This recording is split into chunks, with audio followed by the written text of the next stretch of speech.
Hi everyone, good morning. So welcome to the new episode of Liv Sattviko Talks. We have Mr. Walter today with us on this session. So I'll introduce him first and then we can go ahead with the session. Good morning, Walter. How are you? I'm doing great. Good morning. Good morning. Thank you so much for accepting the invitation. Happy to have you on the session. Happy to be here. Thank you. Great. So, Mr. Walter is from Switzerland and has been in the US for more than 4 decades now. As far as his educational background is concerned, he has graduated in international relations and international law. However, his entire career has been into the food service industry for more than 40 years in the US. His experience is both in restaurant operations and the food distribution. His major forte lies in the pastry business for the HORECA sector. He has also some retail experience across Hazelnut Spreads. He is currently representing a number of companies in the food service sector across pastry and sweets. So it is wonderful to have him on the session today. Walter, here's my first question to you. I mean, since you have an extensive experience in the food service industry for more than 4 decades now. So what suggestions would you like to give to the Indian emerging brands who wish to now start their operations or scale it in the US? Well, again, thank you for having me on. You know, the U.S. market has been, since I came to the United States in late 1979, and I was very young. And the U.S. market has changed drastically when it becomes to the culinary interests of Americans. When I first came to America, you know, America was what everybody thought. It was steaks and hamburgers and, you know, baked potatoes. And you would only find restaurants which were quote unquote the French restaurants and Italians, you know, in major metropolitan markets. To find an Indian restaurant or a different ethnicity restaurants in the early 1980s was very hard to find. Mm-hmm. Moving forward 40 years, and we're now in 2021, the American markets has evolved. And I think a lot has to do with, number one, is social media has a lot to do with it, but television and the true emergence of food network channels, and which are really promoting the culinary interests, whether there are the interest of the beverage market, you know, whether it is fine wines or whether it's fine drinks, but also the diversity of foods in America. Mm-hmm. And I think it has grown exponentially over the last, especially over the last 15 to 20 years. Mm-hmm. Today, it is not rare that you find in any municipality, small, large, you know, away from large metropolitan areas, restaurants with ethnic backgrounds. Mm-hmm. I live in Maryland, outside of Washington, D.C., but I live in a very rural part of Maryland, and we have a small town, and I think we have 3 Indian restaurants. Oh. 20 years ago, you would not have found one. Oh. And I think Americans in general have started to really develop a taste for other kitchens and other tastes, right, other than what they've learned in their grandma's house, you know, right, and turkey for Thanksgiving, turkey for Christmas, you know, fried chicken for 4th of July and hamburgers. They're now really, you know, there's so much more opportunities, you know, right, whether it is the emergence of sushi in this country. 40 years ago, you would have mentioned sushi, you would have gotten, oh yeah, raw food. Today, I can call 4 people here and they deliver to my house. Absolutely. It has changed. So it is a good time and it is a good opportunity for any company that wants to enter the US market to start promoting their products because the American consumer is ready to accept it. Plus, also today, you have much larger foreign-born populations that have come to the United States, same as me, that yearn and want to have the taste from home easily accessible. Right. So, I mean, understanding this, what is your take on, how has the food landscape changed over the years? I mean, as you mentioned that earlier, it was all about hamburgers and all. But as far as the current scenario is concerned, how do you see the changing food landscape now?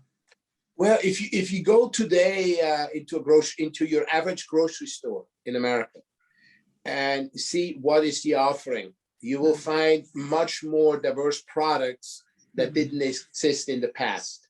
And you have in every major grocery store, you have a section that's truly dedicated to non-American foods, which 30 years ago, you would find tacos and taco seasoning, typical Tex-Mex kind of food. Today, you walk through there, you find an entire section of spices that didn't exist back then. Whether they're Indian spices, whether they're spices out of Africa, whether they're spices even that go to Asian tastes, to Vietnam, Arabian foods and things. You will find that pretty much in every grocery store today to some extent.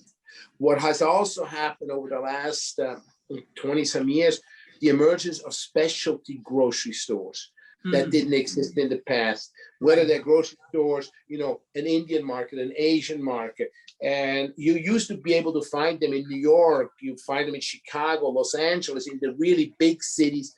But today you will find them in smaller, and also with the emergence of the suburban growth that has happened over the last 30 years in this country, you find them outside of those metropolitan areas as the immigrant populations have moved out of the cities into suburbia. Right. So far more opportunities there. Right.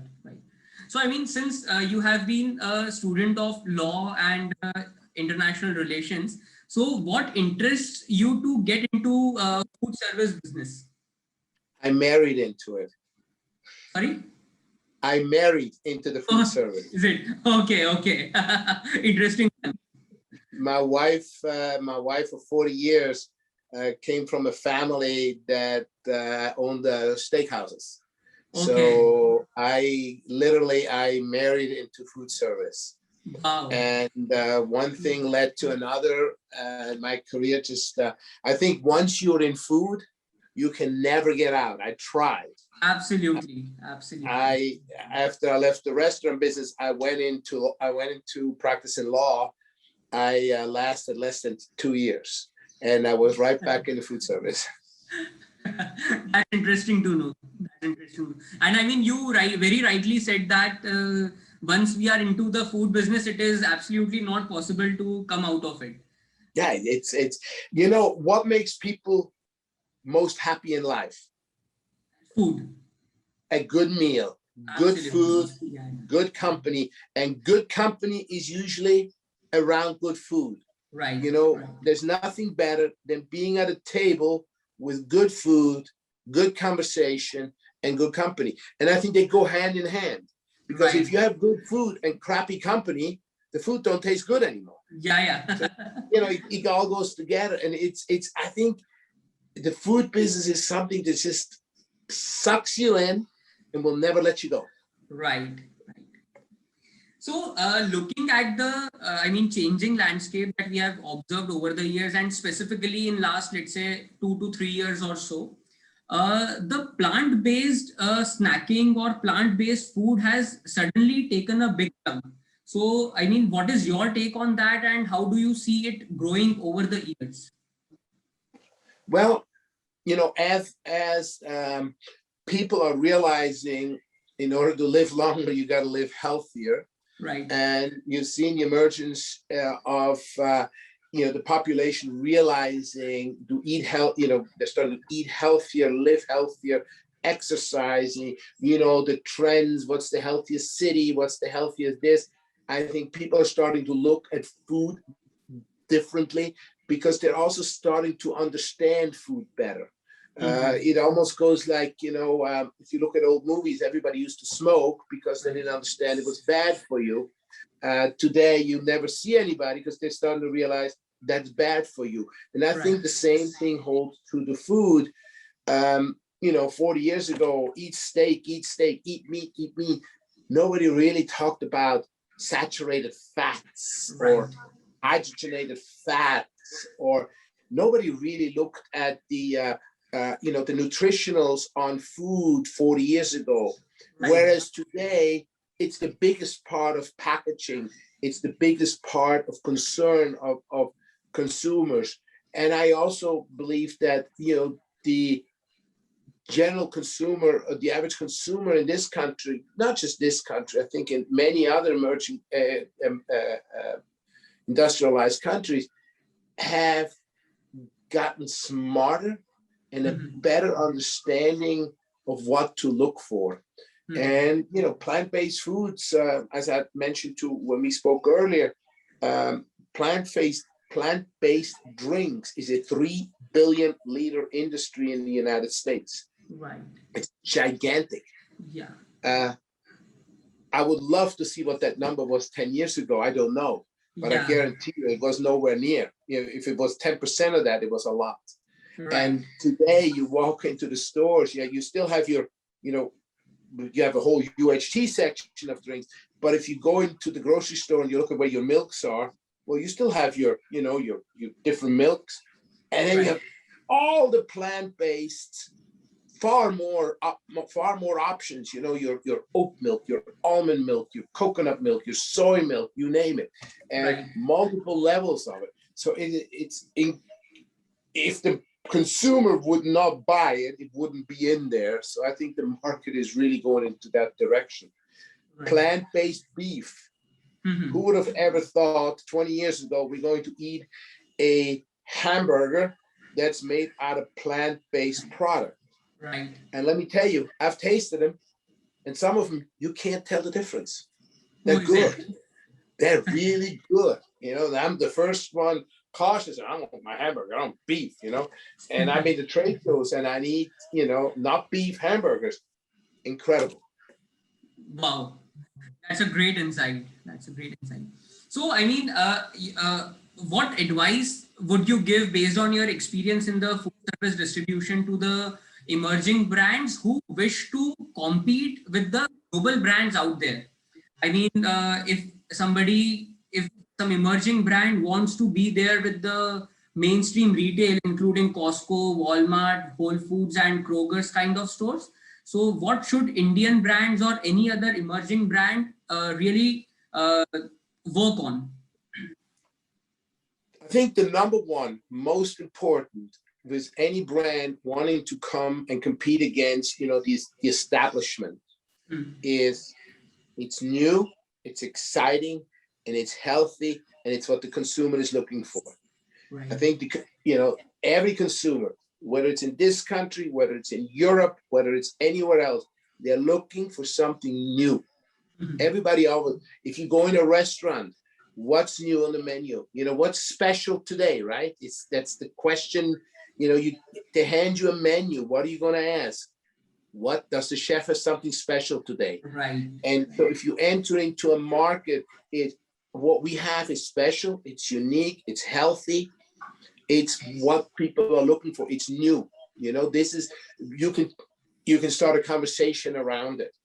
And any brand comes in, they need to just take the idea of saying, we're unique, we're different, we're new. This is something the market hasn't seen yet, and this will create excitement. You're not going to come in and, maybe bad example and say, yeah, I'm going to, America is big. It's a huge country. I'm going to come in. I'm going to have sales like Coca-Cola or Pepsi and be of that size. No. But if your expectations are to come in on a targeted approach and talk to the market in such a way that you are new and unique and you have staying power and you have willingness to really invest into the market, I think anybody who does that will be successful. Right. So, I mean, You know, we have set expectation realistic. right. And don't do like a lot of companies who come to America, they look at the size and they look at the population, they look at the wealth of the country, and they think like, they've been waiting for me. Yeah. You know, my God, I'm the greatest gift since, you know, the invention of the wheel, and I'm going to become a billionaire. You know, no, be realistic. Right. I think that's a great insight. I mean, this is a very valid point and bang on in the sense that it is important to grow gradually and that too, let's say, keeping realistic ambitions also in place. Mm-hmm. Yeah, you got to be realistic. I have been with companies who came into the US and they wanted me to represent them, and you know, and they would say, well, in whatever country we do it differently, and this is how we do it. And I says, this is America. You have to adapt to the American market, just as American companies that have gone abroad have adapted, who were successful, have always adapted to the culture of the country they're in. Right. If you go in and you try to, you know, do it the way you've always done it, you will fail. Yeah. That's not the way there, right? What is, I mean, since now in these days, there is a lot of buzz around fortification of the products. So what scope do you see for, I mean, naturally fortified products in the health food segment? I think, you know, the health food segment is huge. As I said, you know, people are realizing, you know, you only get one body once, and you have, you know, your health is all you have, and keep it there. So the health food market, whether it is from fortified products, whether it is from all natural, I mean, when I say all natural, all fresh, you know, eating fruits, vegetables, and all that stuff, I think it's here to stay, and it's just going to grow and get stronger.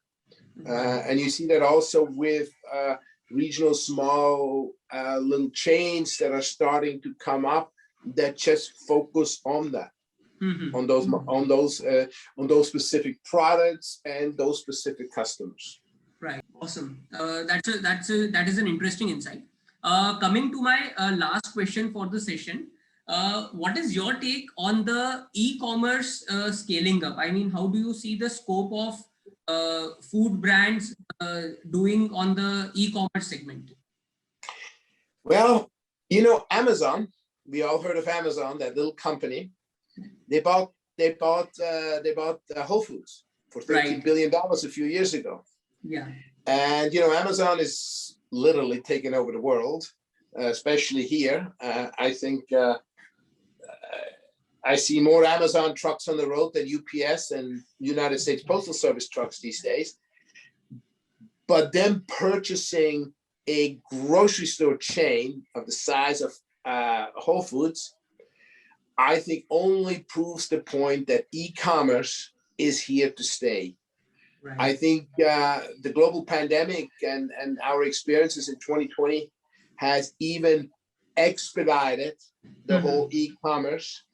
I can tell you, my daughter-in-law was visiting us 2 weeks ago, and I constantly got deliveries, and it was orange juice, milk, and finally I said, "Don't you want to go to the grocery store?" She says, "No, it's so much easier. You go online and they deliver it." So, you know, whereas I use Amazon and I order things, but the other day I needed to go to get something off at either CVS or something, and I'm like, I don't feel like going.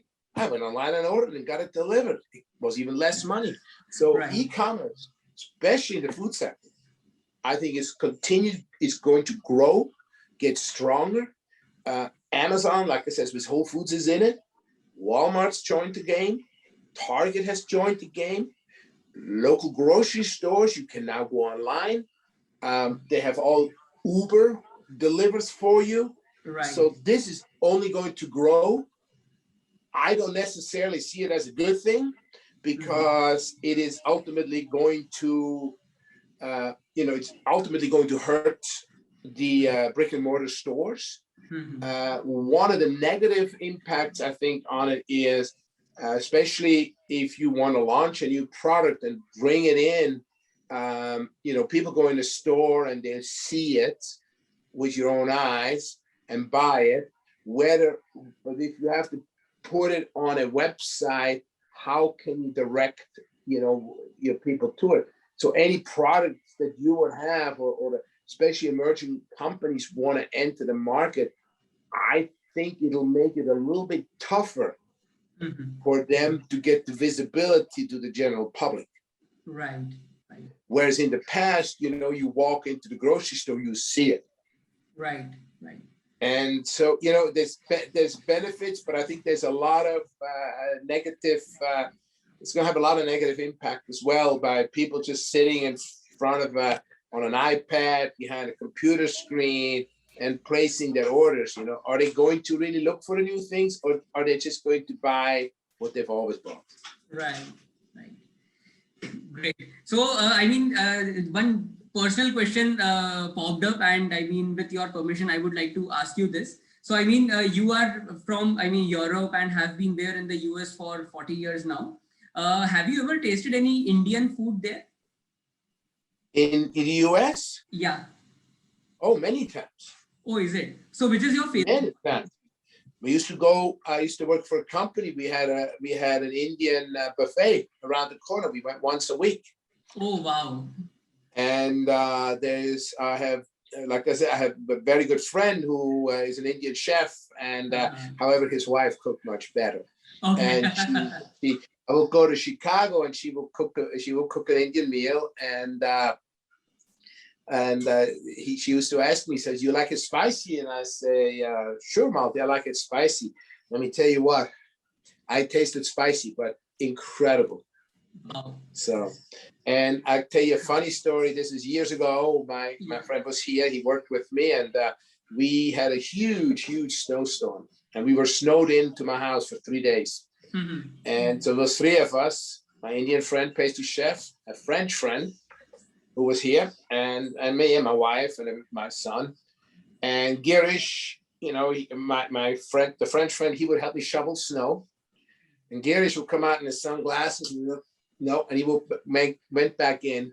He made enough naan for me that lasted in the freezer for almost a year. He baked the whole time, and it was amazing. But yes, we've had lots of, he will go buy the spices. He will cook for me. We'll cook Indian food here, which was always great. And for my 60th birthday, I went to an Indian restaurant. Oh, wow. That's really wonderful to know. So, which my wife considers one of the better restaurants because they still use white tablecloth. They love it. Right. So, very, very cool. Awesome. So, yes. Awesome. So I think this was a very insightful session, Walter. I really appreciate your time, and thank you so much for accepting our invitation. And it was wonderful to have you on the session. Thank you so much, and I look forward to we'll be in touch via email. Same here. Really appreciate your time. You have a great day and take care. Thank you. You take care. Bye-bye. Thank you so much. Bye.